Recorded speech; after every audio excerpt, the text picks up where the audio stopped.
penyampaian dari pasien, salah satu pasien. Ini bagaimana tanggapannya?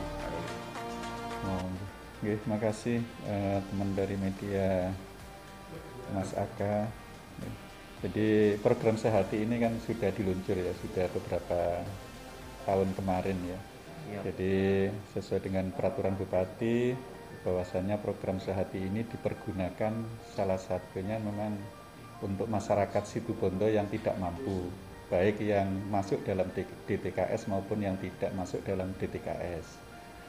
Tapi di dalam aturan tersebut ada salah satu syarat bahwasanya pasien Sehati ini bisa dilayani itu bagi masyarakat Situbondo yang tidak mempunyai asuransi, salah satunya asuransi BPJS baik yang ditanggung oleh pemerintah, yang KIS PBI atau yang mandiri. Itu yang menjadi dasar pemberian dari Sehati ini. Dan yang kedua, Sehati yang diberikan ini memang diberikan gratis, tapi ada biaya tertinggi maksimal. Jadi setelah biayanya 10 juta, maka biaya selisih itu ditanggung sama keluarga pasien. Jadi yang digratiskan ini nilai sampai 10 juta. Jadi ada Dengan persyaratan yang ditentukan oleh peraturan tersebut. itu menyesuaikan dengan apa aturan di Permut ya, Pak. Iya. Jadi, ya. Perbuk Sehati. Kemudian untuk mengklaim tersebut bila mana untuk mendapatkan program Sehati ketika dia punya apa istilahnya program-program yang lain, ini bagaimana Pak Heri? Ya, tadi saya jelaskan, jadi kalau yang masuk pelayanan Sehati ini adalah masyarakat yang tidak mampu, yang memang di dalamnya tidak mempunyai asuransi, yang tadi saya jelaskan. Karena kadang asuransi ini baik yang ditanggung pemerintah tadi atau yang mandiri. Jadi misalkan ada masyarakat yang awalnya memang tidak mempunyai PBI, tidak mempunyai KIS yang ditanggung oleh pemerintah, tetapi mandiri saat ada tunggakan misalkan tidak kuat membayar, maka melalui aturan itu tidak bisa ditanggung oleh Sehati karena sudah mempunyai asuransi. Maka harus diselesaikan yang BPJS-nya, dibayar tunggakannya, maka pasien tersebut dilayani sebagai pasien BPJS kalau di rumah sakit karena aturan Sehatinya tidak bisa digunakan. Mungkin itu juga kemudian untuk istilahnya durasi waktu ketika pasien itu misal salah satu contoh yang disebutkan tadi sudah ada di rumah sakit, mungkin ada hari-hari Iya. hari yang ditentukan gitu. Kalau yang di Sehati ini sebaiknya mengikuti aturan adalah 7 hari. 7 hari itu harus sudah bisa menyelesaikan administrasinya. Ini masuk Sehati atau tidak persyaratannya, karena di situ kan persyaratan yang biasa adalah KTP, lalu masuk di DTKS, maka setelah itu lengkap, terverifikasi oleh dinas sosial, ya nanti akan dilayani dengan Sehati. Tapi kalau pasien yang BPJS tadi, itu ada kurun waktu 3 kali 24 jam. Jadi selama 3 kali 24 jam ini tidak bisa menunjukkan keabsahan kartu KIS-nya, maka pasien tersebut ya dianggap sebagai pasien umum. Dikategorikan umum ya. Nah, yang jadi masalah kadangkala pasien datang ini mau mengurus Sehati tapi awal itu tidak membawa KTP, tidak membawa KK, sehingga kita mau mengecek apakah pasien Sehati ini mempunyai kartu KIS atau tidak, kita juga kesulitan karena untuk ngecek kartu KIS ini harus ada KTP atau NIK-nya baru bisa menunjukkan ini pasien ini tidak mempunyai asuransi, khususnya asuransi BPJS.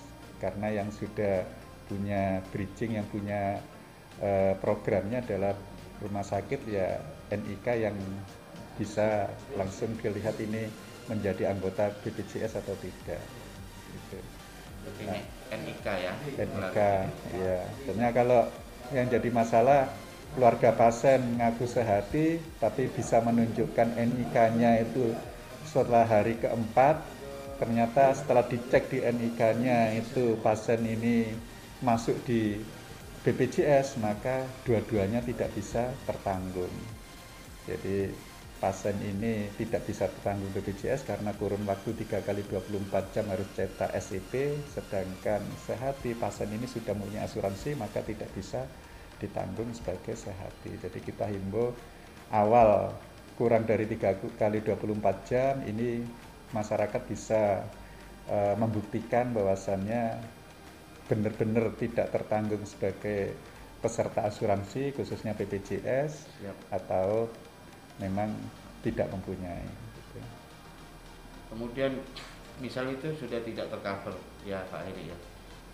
Apa sih Pak solutifnya lagi ketika memang tidak mampu gitu loh? Ya. Jadi mungkin kalau tanggungan hutang itu bagaimana Pak Heri penjelasannya? Ya, jadi kalau misalkan pasien ini benar-benar tidak mampu, ya kita menyampaikan atau meminta kebijakan dari direktur.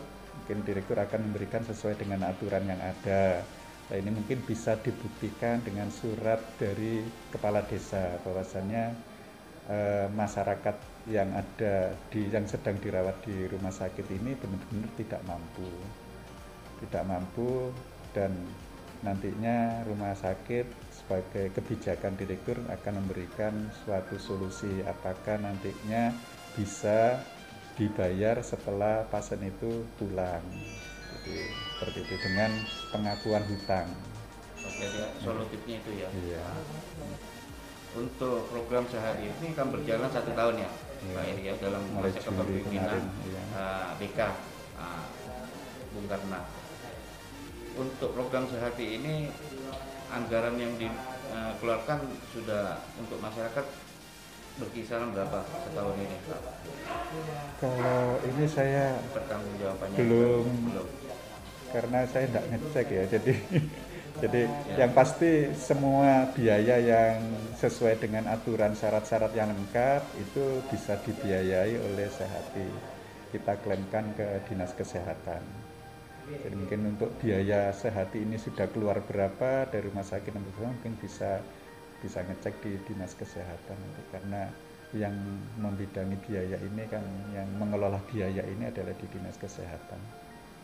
Untuk menangani pasien sementara ini tidak membludak ya, untuk ini bisa sementara ini bisa. Jadi untuk pasien yang ada sampai sekarang masih bisa kita layani dengan Sehati maupun pasien-pasien yang lain masih bisa dilayani dengan ketersediaan tempat tidur yang ada. Masih luas ya, gitu ya. Cukup. Kemudian untuk yang Sehati juga untuk jasa pelayanan bagaimana? Jadi hitungannya tetap sama. Jadi kalau jasa pelayanan itu mengikuti aturan tentang jasa pelayanan. Jadi di dalam tarif rumah sakit itu sudah ada berapa yang dibagikan untuk karyawan sebagai jasa pelayanan dan berapa yang digunakan sebagai jasa sarana. Jadi untuk operasional rumah sakit itu sudah ada aturannya dan itu dikeluarkan memang setelah klaim itu keluar. Oh, jadi seperti itu ya. Iya, jadi sebelum klaim itu dibayar oleh Dinas Kesehatan, maka belum kita bayarkan ke karyawan. Untuk jaspelnya ya. Jaspelnya. Oke, terima kasih. Nah, menanggapi program Sehati bagaimana selaku kepala penyelenggara?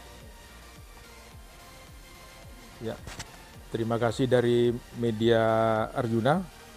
Kami sekarang di Rumah Sakit Umum Abdurrahman Saleh bersama pasien Ade Rizky dari Desa Patokan, Kecamatan Situbondo, lingkungan Karangasem. Ada aduan dari orang tuanya ke kantor LSM Perjuangan Rakyat yang mengatakan bahwa sebelum keluar pasien akan dimintai titipan keuangan dan pasien tidak boleh pulang. Makanya kami tadi mendatangi dari wakil direktur atau TU dari Rumah Sakit Umum untuk konfirmasi dengan penjelasan dan sebagainya. Sedangkan direktur waktu itu tidak ada di tempat, ada di Pemkab Situbondo. Menanggapi hal tersebut, hasil konfirmasi dan klarifikasi bagaimana? Kami menanyakan kepada Bapak Heri tadi, selaku TU dari Rumah Sakit Umum, tentang program Sehati. Kalau lihat dari Perbub nomor 20 tahun 2021,